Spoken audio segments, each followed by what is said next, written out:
25শে March সোমবার দোল পূর্ণিমার তিথিতে হোলি ও রমজান মাস এই দুই জোড়া ফলায় শুরু হচ্ছে বছরের প্রথমতম ভয়ঙ্কর চন্দ্রগ্রহণ। গর্ভবতী মহিলা, শিশু ও সাধারণ মানুষের ক্ষেত্রে একটু ভুল ত্রুটি হলেই জীবনে কিন্তু ঘনিয়ে আসতে পারে চরম বিপর্যয়। এই চন্দ্রগ্রহণ গত কয়েকশো বছরের মধ্যে সবথেকে বড় ও বিরল চন্দ্রগ্রহণ হতে চলেছে। এই চন্দ্রগ্রহণ ভারতবর্ষ ও বাংলাদেশের সঠিক সময়সূচি অনুসারে কখন সংঘটিত হতে চলেছে এবং গ্রহণের মধ্যে সময় কতক্ষণ থাকছে, গ্রহণের কত ঘন্টা আগে থেকে সূতককালের সময়সূচি শুরু হচ্ছে। ভারত ও বাংলাদেশের ক্ষেত্রে আলাদা আলাদা সময় থেকে শুরু হচ্ছে বছরের প্রথমতম এই চন্দ্রগ্রহণটি।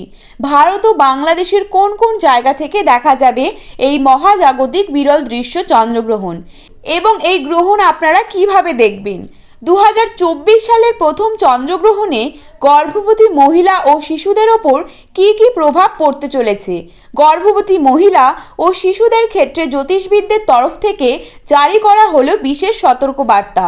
এই গ্রহণ চলাকালীন সময়ে আপনারা কি কি করবেন এবং কি কি করবেন না, সমস্ত কিছুই জানিয়ে দেব আজকের এই ভিডিওটির মাধ্যমে।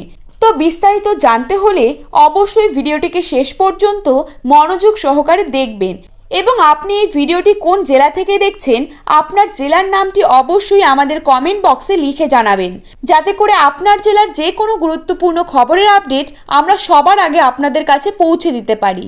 চন্দ্রগ্রহণ এবং সূর্যগ্রহণ সম্পর্কে আমরা কম বেশি সবাই জানি। বিজ্ঞান বইয়ে আমরা সবাই পড়েছি এবং জেনেছি যে পৃথিবী সূর্যকে কেন্দ্র করে সবসময়ই তার চারপাশে ঘুরছে, আবার একইভাবে চাঁদ পৃথিবীকে কেন্দ্র করে তার চারপাশে ঘুরছে। এই ঘূর্ণায়মান অবস্থায় 365 দিনের মধ্যে 4 থেকে 5 বার চাঁদ, পৃথিবী এবং সূর্য একই সরলরেখায় চলে আসে। এই সরলরেখা বা লম্বালম্বী অবস্থানের কারণে সূর্যগ্রহণ এবং চন্দ্রগ্রহণ হয়ে থাকে। ভৌগোলিক অবস্থানের কারণে পৃথিবীর বিভিন্ন দেশ থেকে সূর্যগ্রহণ এবং চন্দ্রগ্রহণের অস্তিত্ব সমানভাবে দেখা যায় না। চন্দ্রগ্রহণ একই সময়ে ভারতবর্ষে একরকম এবং বাংলাদেশে আরেক রকম দেখা যায়। চন্দ্রগ্রহণ এবং সূর্যগ্রহণ একই কারণে হলেও সাধারণত সূর্যগ্রহণের তুলনায় চন্দ্রগ্রহণের সময় অনেক বেশি হয়ে থাকে।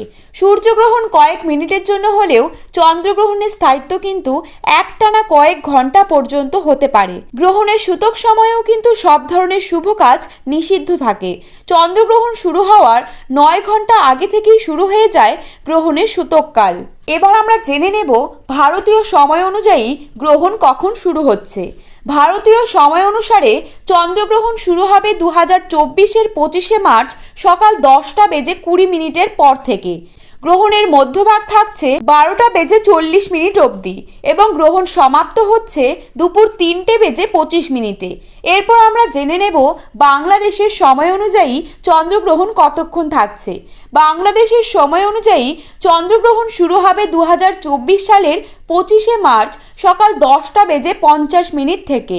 গ্রহণের মধ্যভাগ থাকছে 1:12 পর্যন্ত এবং গ্রহণ সমাপ্ত হবে দুপুর 3:55।